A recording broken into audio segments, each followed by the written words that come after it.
Wala mang patunay kung may relasyon si Chris Aquino at Mark Leviste, pero makikita pa rin ang patuloy na pagtulong at pagiging consistent ni Mark Leviste na makatabi si Chris Aquino at makatulong siya lalo na sa oras na kailangan siya ni Chris.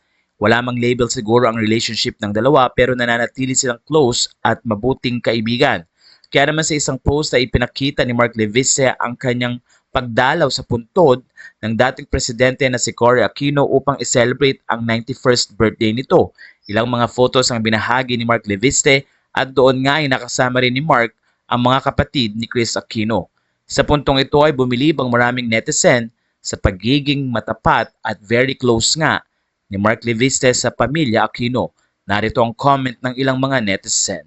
Happy birthday, President Cory. Thank you for what you've done for our country. You are an epitome of simplicity and quiet elegance. VG Mark Leviste, hats off to you for being consistent. Tunay na pagmamahal talaga.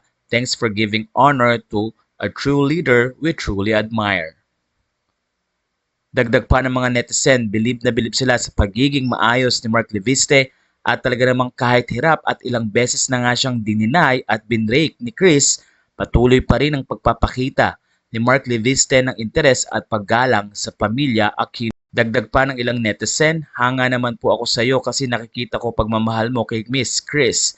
Happy birthday, Press Cory. Had to file for leave from office when you were laid to rest. You really love Chris to do this. Thank you for always being there, VG Mark. Sa puntong ito ay nakita ng mga netizen na very consistent si Mark Leviste sa kanyang pagmamahal kay Chris Aquino at hindi nga sayang ang mga time na ini-spend ni Mark Leviste sa US para tulungan si Chris.